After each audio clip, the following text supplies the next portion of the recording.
বাংলাদেশের নগদ টাকার পরিবর্তে কার্ড ভিত্তিক লেনদেন দ্রুত জনপ্রিয় হয়ে উঠছে। গত 5 বছরে ডেবিট, ক্রেডিট ও প্রিপেড কার্ডের সংখ্যা বেড়েছে 96%, আর কার্ডের মাধ্যমে মোট লেনদেনের পরিমাণ বেড়েছে 157%। একই সঙ্গে বিদেশে বাংলাদেশিদের কার্ড ব্যবহারও ধারাবাহিকভাবে বাড়ছে। বাংলাদেশ ব্যাংকের সর্বশেষ প্রতিবেদনে উঠে এসেছে এসব তথ্য।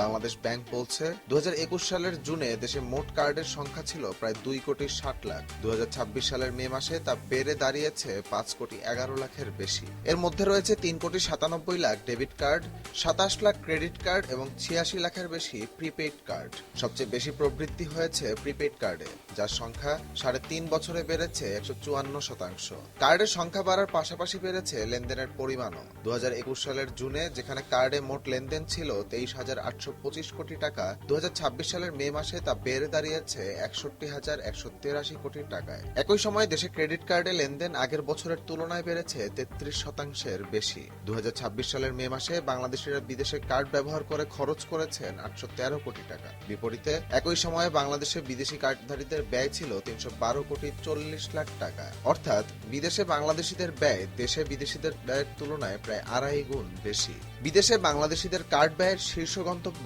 যুক্তরাষ্ট্র, যেখানে মোট আন্তর্জাতিক ব্যয়ের প্রায় 15% লেনদেন হয়েছে। এরপর রয়েছে সৌদি আরব, ভারত, যুক্তরাজ্য, থাইল্যান্ড, সিঙ্গাপুর, আয়ারল্যান্ড, চীন, নেদারল্যান্ডস ও মালয়েশিয়া। অন্যদিকে বাংলাদেশে বিদেশি কার্ডধারীদের ব্যয়ের তালিকায়ও শীর্ষে রয়েছে যুক্তরাষ্ট্র, যার অংশ মোট ব্যয়ের 41%-এর বেশি।